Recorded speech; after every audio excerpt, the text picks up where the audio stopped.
Hi everyone, it's Amanda, and today I'm doing my May wrap-up.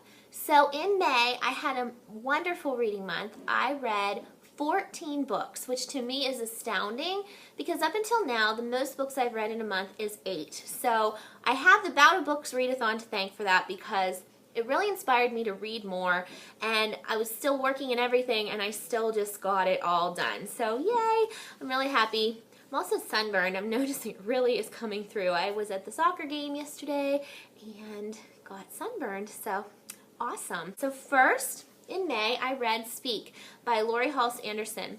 This book is about a girl named Melinda who has had a really traumatic event occur in her life over the summer, and she goes to high school and people do not like her because of something that happened to do with that.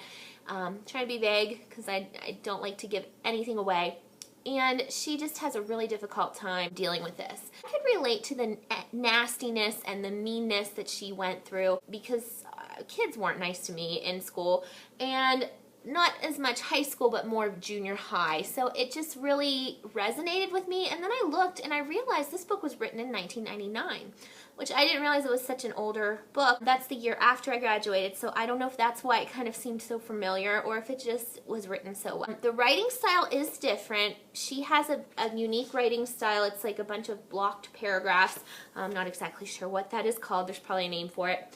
But I liked it, and I know some people didn't like her writing style, but I enjoyed it, and I thought this book was very well done. I felt like I really did know Melinda, and I kept picturing Kristen Stewart because she actually is, there's a movie and she plays the character, and normally I don't really care for Kristen Stewart because she is always so like brooding, but for this character it was perfect because this is how she was, because she was very traumatized. Gave this 5 out of 5 stars. It was a great book. Then I read The Maze Runner by James Dashner and loved it. I wasn't sure because this is a book that some people loved and then some people really didn't like. So I was a little nervous to read it, but I absolutely loved it. I thought it was very interesting and unusual and kind of unique with the maze, and you didn't really know what was going on with that, and I liked that. I thought it was very good. I thought the characters were pretty good, and I gave this a 5 out of 5 stars. So it was a great dystopian story. I read Panic by Sharon M. Draper, not to be confused with Panic by Lauren Oliver, which is really popular right now. First of all, I love the cover of this book. I think the cover is probably my favorite part of this book. So that kind of tells you how I felt about it. This book, the only thing that they say on the description is that Diamond knows not to talk to strangers, but just once couldn't hurt, right? It's about a girl named Diamond who is abducted at a mall, and she's in a dance company, and really that's kind of a side story, because really what this book is about is Diamond's friends at the dance company and kind of how they're handling it, but also just kind of their own lives. I was a little annoyed because I felt like it wasn't really about what I thought it was going to be about. But with all due respect, the parts that did talk about Diamond and showed her were so disturbing and very sad. And so I didn't really like looking at that either. So overall, I just did not really care for this book. Another thing that kind of confused me is that it's huge text. It's written almost as a book for middle school age, and even the way it's written kind of reminds me of that, but the content is not for middle school age. I would say the content is for maybe 16 years and up. So I was a bit confused on what the intended audience is for this book, but overall it was just not my favorite, and I ended up giving it 2 out of 5 stars. After that, I read The White Queen by Philippa Gregory, another one I went into thinking, I don't think I'm going to like this book. I really don't, because I just don't know how I'm going to like historical fiction. And I was so wrong, and I'm so happy that I read this because I loved it. This is about Elizabeth Woodville, who was married to Edward IV. When I read this book, started it, I was nervous because I didn't really know anything about royalty. We never really studied that in high school, and I didn't ever seek it out by myself, so I was afraid I was going to be completely lost. But Philippa Gregory does an amazing job at explaining it through what Elizabeth is explaining it to you, and she's basically just telling you the story of her life and how everything is going, and you understand very well what's going on, and I thought that was great. I did hear the girly girl bookworm read this book and said she did not like this character, and I have to agree. There were some times I really couldn't stand her because she's very vile almost, especially towards the end. She will do anything to keep that throne, and I didn't like that. It's really interesting to see her husband was the king, but when you're the king, you still cannot feel safe and secure in holding that title, because there's always someone gunning for you. There's always someone trying to get that throne. So I thought it was really good. I loved this story. It is a little bit slower going because of all the background. There's a lot of characters. Another thing is it's very confusing because there's like 3 Richards, and there's a bunch of people that all have the same name because obviously they only had a few names back then or something. I don't know. It was very good. And I gave it 5 out of 5 stars. I'm excited to read The Red Queen. I read Endurance, and that was on my Kindle by Jack Kilborn. It looks like this. And this author is a horror story author, and I think he's also known as J.A. Conrath, I'm pretty sure. This book started out really good. I thought it was very interesting. It was about these women come to West Virginia to compete in like a triathlon, and the one woman gets there to the hotel and it's booked full because there's so many people coming. But the person at the hotel sends her to a bed and breakfast. It's kind of in an isolated part of the area and says she can stay there. And when she gets there, there's some really, really creepy things going on. It started out really interesting, and then it got really, really gruesome, gory, gross. It was too much gore and strangeness, and I almost had to kind of force myself to read it because I didn't find it entertaining. I just found it disgusting. And it was very like the movie Wrong Turn, or I Think the Hills Have Eyes, which I think that's the movie my husband and I started watching one time, and we couldn't even watch the rest. We like turned it off because it was so gross and squeamish and just not good. So, in my opinion. So I didn't really care for this. I gave it 2 out of 5 stars because I did enjoy the beginning. I am going to give him another chance to see what I think, but yeah, it was a little messed up. It's very stereotypical too, which I don't always like. So then I read A Monster Calls by Patrick Ness. This was a pretty quick read. I think I read this in a day. It has really, really cool illustrations. This book is just really nice. I love this book, and it has this really nice cover. And I don't want to say a lot about what this book is about because I went into it not really knowing. All I knew is it was sad, and I was like, how is a monster book sad? And then I read it, and I was like, oh yeah, that's why. So I think it's best to not know a lot, and even the reviews on Goodreads don't tell a lot, but it is just a really quick update. It's about a boy, Connor, who keeps getting visits from a monster he comes to his room, and Connor's dealing with a lot of stuff in his life.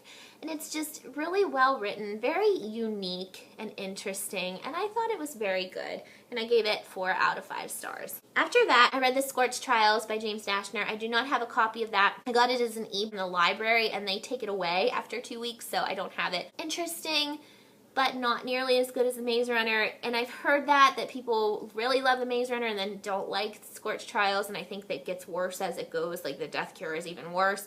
So I just didn't really think it was that good, and I just thought it was kind of not my favorite. So I ended up giving it 3 out of 5 stars. I stuck with it, but there were times that I wanted to just stop reading it, which that is not a good sign. And I ended up deciding that I'm not going to read the rest. I could get The Death Cure from the library as well, but I'm not going to do it because I just not that interested in it, and I'd rather read other books. So 3 out of 5 stars for that, which was a disappointment to me a little bit. After that, I read Troublemaker by Janet and Alex Ivanovich, and this is the very first graphic novel that I have ever read, and it has really cool illustration, a lot of fun pictures. That was one of my favorite things. I was kind of in a sad mood, a lot of stuff's going on in my life. It feels like when it rains it pours, and yeah, I'm sure everybody understands that. So I needed something to kind of cheer me up, and this really did. It's about this couple who fight crime. Someone is missing and they're looking for her. The thing that bothered me is this ended like on a cliffhanger. You didn't get to it wasn't resolved at all, because there's a second one. I did not like that. So that's the reason I gave it 4 out of 5 stars, because I don't have the second one.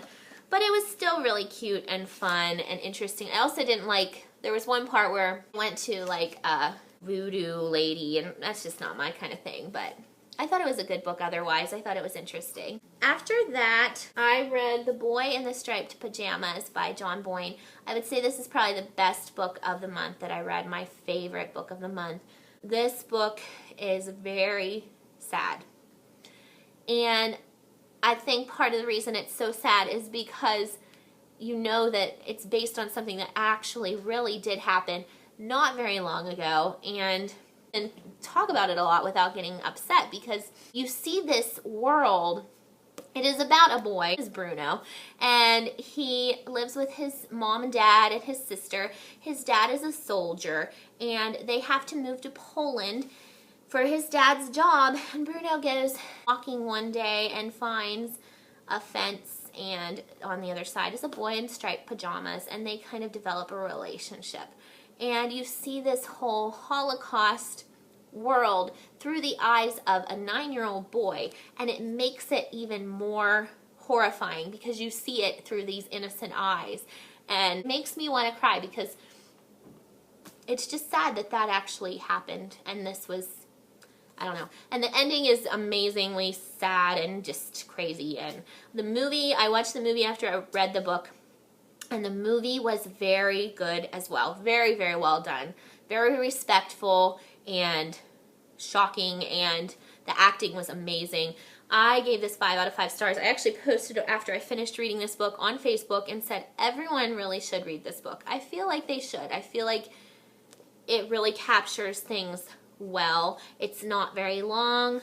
Some people said it's written like a middle grade book, and it kind of is, but I think it's because it's told from a child's perspective, and yeah, it was really, really good. After that, I read Brain Camp by Susan Kim, Lawrence Clavin, and Faith Erin Hick. And this is another graphic novel. I was kind of on a graphic novel kick. I got this at my library. I actually picked this up so my 11-year-old son could read it, because it looks like, you know, a good book for him to read. And I thought, well, I'll read it before he does. It has amazing illustrations. I love the illustrations, but that's about all I liked about this book. This book got 1 out of 5 stars for me.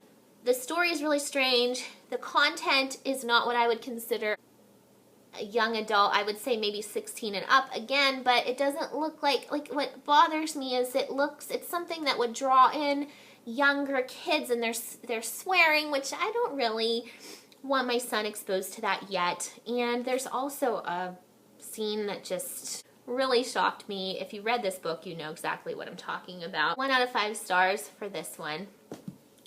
After that, I read Cemetery Girl by David Bell. This is about a girl who disappears when she's 12, and she's found 4 years later when she's 16. And it's told from the dad's perspective. He narrates it. And it's really kind of strange because he acts in ways that maybe most people wouldn't, but then you kind of think, well, you know, I kind of see where he's coming from in a way. But it just, I think that you forget that, you know, when these children are abducted and they come back, it probably is never the same again. And so it would be very, very difficult and not just always happy. And this kind of focuses on how that is. I gave this 3 out of 5 stars. I thought it was kind of strange, and it was interesting, but it wasn't my favorite. So I read Violet Dawn by Brandy Lynn Collins. This is the first book in the Canner Lake series. This is a Christian fiction story, and I loved this book. This book was great. She is going to be one of my top 5 favorite authors, I think, now, because I thought it was wonderful. It's about this town named Canner Lake in Idaho. This girl named Paige has just moved there. She goes outside to get in her hot tub. When she gets in, some hair brushes against her arm, and she realizes that she is sharing the hot tub with a dead body. So then it goes on from there. And it is just strange, and there's a lot of twists that I didn't expect. And I love the town. I love the characters. I would love to live in this town. It's the kind of town where everybody kind of knows each other, and they all, you know, look out for each other, and it just was really interesting. It all wraps up. This could be a standalone. The second book, I believe, is about another character in this town who is like the reporter. So you could read this by itself. I think you probably could read the second one by itself, but I'm going to read the whole series. I really liked it. I'm glad I picked it up. And it's a Christian fiction, but it wasn't overly preachy. I thought it was really good, and I gave it 5 out of 5 stars. After that, I read The Rosie Project by Graham Simpson, and this is about a man named Don Tillman who is a geneticist, and his character is similar to the Sheldon Cooper's character on The Big Bang Theory. He acts a lot like a person who has Asperger's syndrome. I don't think it ever really comes out and says, because he's the one narrating it, so he doesn't really recognize that, but other people around him do hint to that fact. But he decides he wants to get a wife, and he invents the Wife Project, and he starts looking for this woman, and he meets a girl named Rosie, and she does not meet the criteria whatsoever, but she is looking for something, and he's going to help her with that. It's just about their relationship. It was cute, and it was fun, but I felt like it was kind of a slow-going read, and I think it's because Don narrates the book, and he's a scientist, and there are times where he's very scientific, and I felt like I had to use my brain a lot when I was reading. So I ended up giving this 3 out of 5 stars.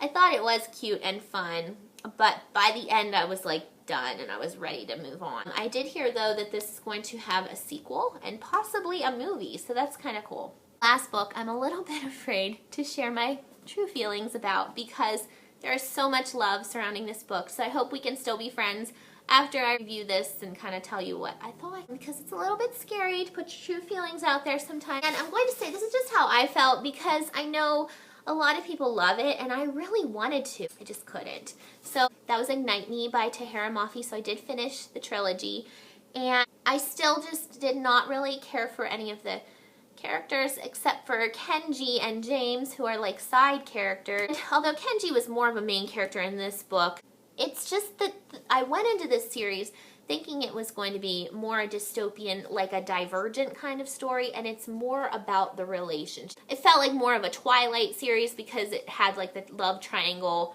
and all of that stuff, and everything else was kind of on the side. And it almost seemed like there was so much focus on this relationship that the rest of the stuff just seemed to get lost sometimes for me. There weren't as many metaphors in this, which I was happy about, because I'm not a fan of the metaphors. It just wasn't for me. I ended up giving this 2 out of 5 stars. I wanted to put it down completely about the middle of the way. I just was tired of it.